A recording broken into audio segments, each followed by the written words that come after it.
Hey there, kids. How are ya? Welcome to Ask Joe week number 10. And I want to thank you once again for stopping by, and thanks for all the notes and the comments. Got a couple of questions to answer today, and another installment of VoiceOver Theater. This time, it's called The Search for Good Voice in VoiceOver City. I don't know. Let's just go right to the questions. Dennis McGeady writes, Hey, Joe, I know that for most of us, less is more. And when it comes to equipment for producing demos or even for small VO jobs, that's true. But all those blinking lights in your weekly videos have me intrigued. Any chance you can give us an equipment overview in one of your weekly sessions? Well, here we go. Yeah, they do blink a lot, don't they? And mainly it's because the audio path is just pretty much going through everything. Down here on the bottom, I have a patch bay. I have two of them. I have a digital patch bay and an analog patch bay. My little console here that's in front of me that you see at the beginning of Ask Joe every week is a digital radio console. It's made by Logitech. It's called the New Mix. It's not being made anymore. I'm not sure why.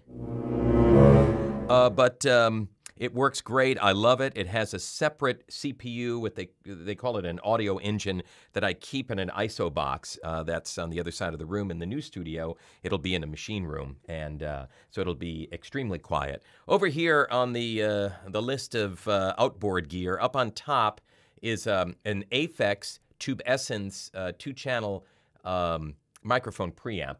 It's kind of a cheap preamp. What happens here in everything that I have two of everything.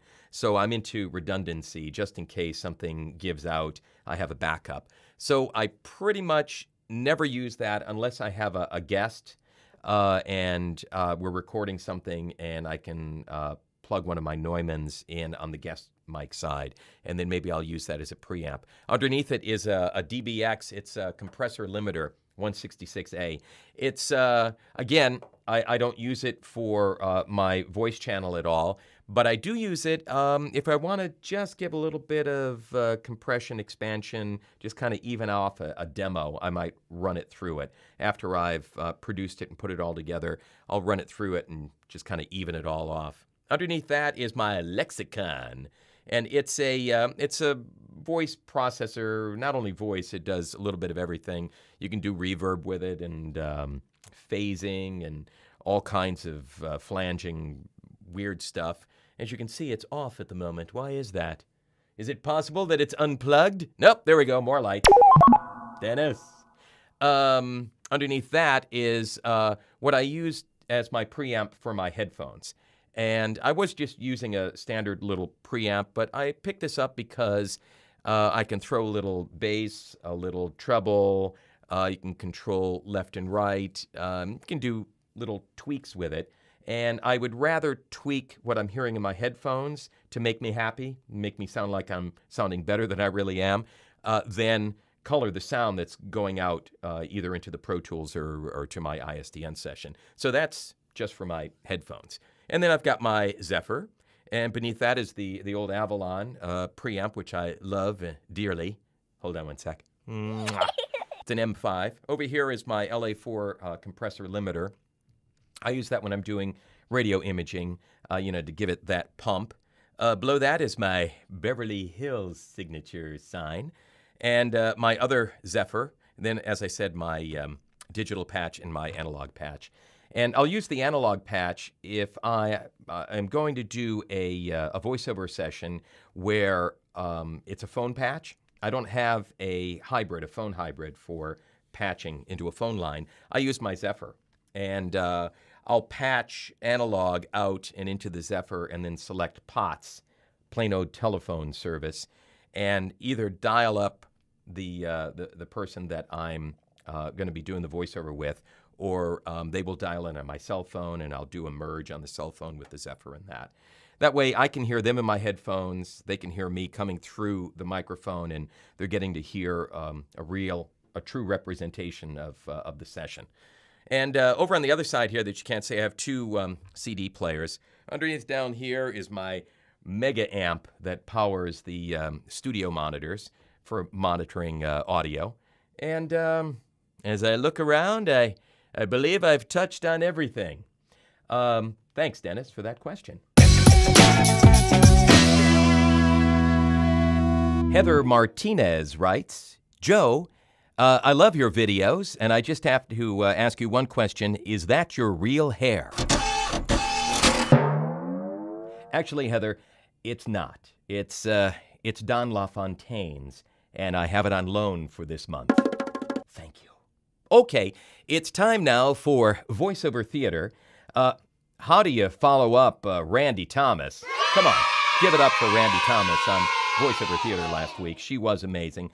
Got our biggest response to any of our VoiceOver Theaters, and I want to thank the lovely Randy Thomas once again for that. This week, it's back to more silliness. We like to call this one The Search for Good Voice in VoiceOver City. Please enjoy.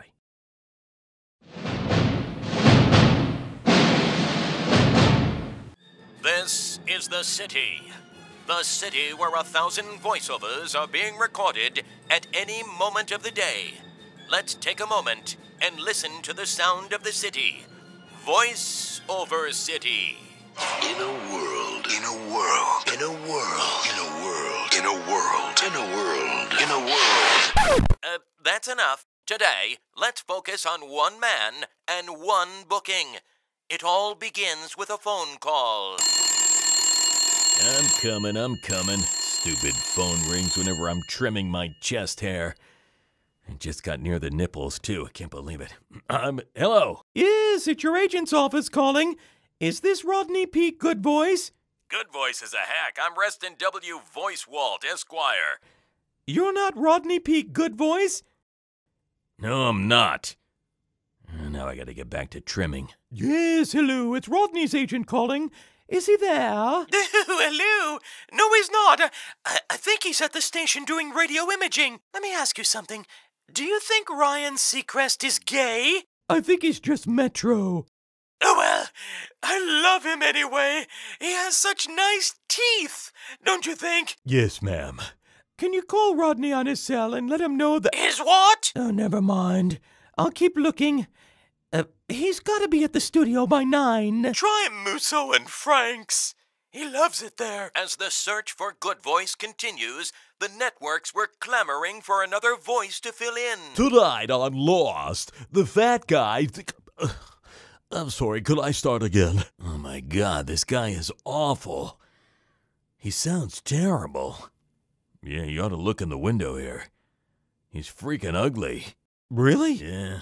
Oh, the talkback is on. I can hear you. Now listen, don't take it personally, Big Nose. Oh, no, I don't take that personally.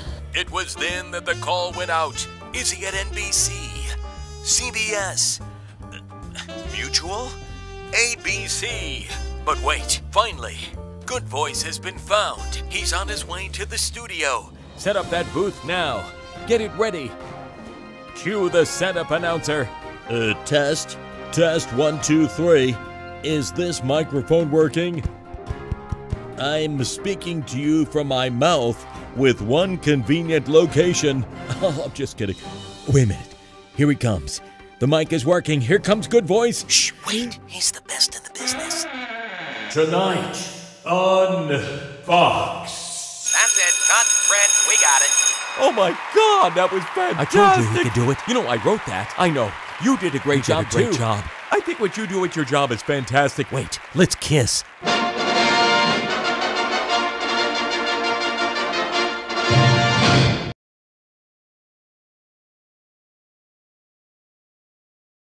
How goofy was that?